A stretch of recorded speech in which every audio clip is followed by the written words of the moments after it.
At syempre, mga kaibigan, excuse me po, 2 drops. So, ang ibabayad po sa akin dito ni customer,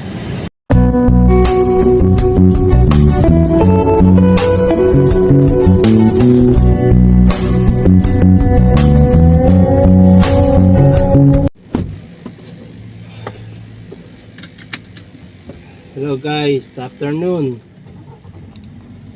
Time check, alas 2:40 ng hapon.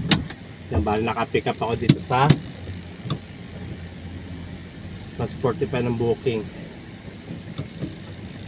Yan, pakita ko sa inyo dyan ako pumick up. Yan po, dyan ako pumick up. Sa ilalim po niya sa ground floor. Okay.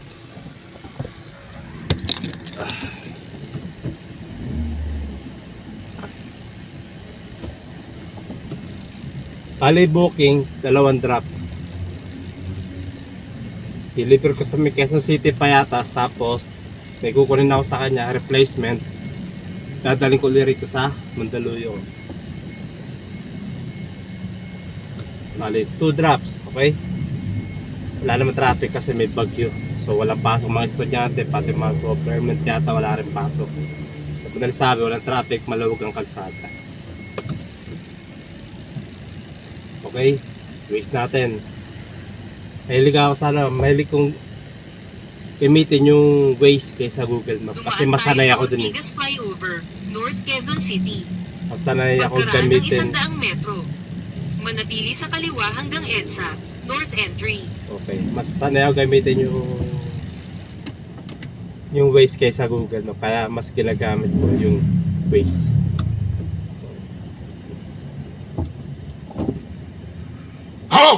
At syempre, mga kaibigan, excuse me po, 2 drops. So, ang ibabayad po sa akin dito ni customer sa booking niya sa Transportify ay lumalabas na 693 pesos. So, 7 pesos na lang, equivalent to 700 pesos. Yun po ay ibabayad sa akin ni Transportify ni customer. Yan, 693 po. Okay. Isipon ako. Dumaan tayo sa Ortigas Flyover, North Quezon City. Teletek.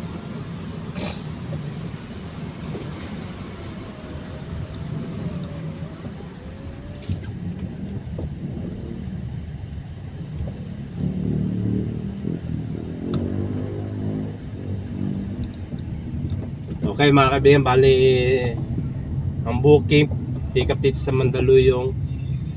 Then pagka pick up, first drop ko dito sa may Payatas, Quezon City. Tapos yun ang pinaka first drop ko. Tapos may kukunin ako replacement ng item. Dumaan tayo sa 1, EDSA, Dadaling ko North dito Quezon sa City. Mandaluyong dito. Pagkaraan ng 100 metro. Kumaliwa sa EDSA, North Service Road. Dito sa pinag-pick up ako, babalik ko lang. Sa lumalabas 2 drops. So yung babayad 693 pesos. Yun po At syempre, eto rin, yung na-pick up po kay customer dito sa Mandaluyong. Alam di ba, napakagaan, sobrang gaan. Di ko alam kung anong tawag rito eh. Isang piraso lang po, nakabubble wrap pa. Yan, pakita ko sa inyo para magkaroon kayo idea kung ano yung pick up ko rito. Yan. Charan! Ayan po. Yan po ang pinika po rito. Di ko po alam kung anong laman na ito. Yan. Yan lang po. Ito lang po yung dadaling ko sa first drop po kay customer. So yung pagka-deliver ko na itong item na to, may kukunin din ako kay customer. Ganito rin daw klase. So ibabalik ko rin dito sa Mandaluyong. Kaya lumalabas 2 drop. Ayan po. Ganyan lang po kalaki. Ayan hanggang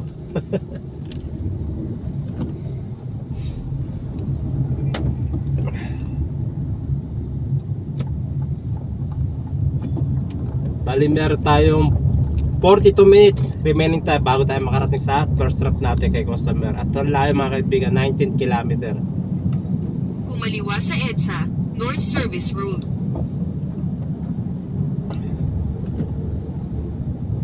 Dati yung na-pick up po dati kay customer, nakarang booking pa yun. Matagal-tagal na rin. Alam mo yung na-pick up po dati, yung USB lang.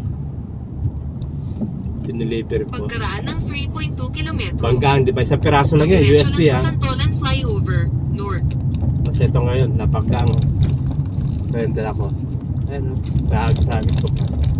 Bagaan talaga. Ito lang po yung di-deliver ko.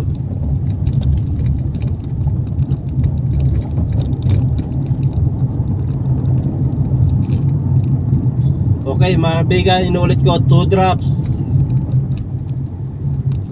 Ang babad sa akin ni customer sa booking na ito 693 pesos. At syempre company booking po siya. Yung payment ni customer papasok sa laman ng wallet ko pag natapos ko na itong deliver ko sa kanila, pag nakompleto ko na. Wala akong kukunin na cash kay customer, wala rin akong ano na GCash, hindi po. Mismo sa wallet yung papasok yung payment sa akin ni customer. Okay? Yun na po mga kaibigan. Update ko na po kayo sa biyahe May ko. gawain sa daraanan.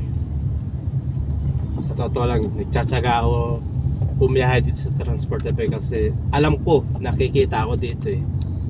Isa lang masasabi, laking tulong sa akin para sa akin si Transportify.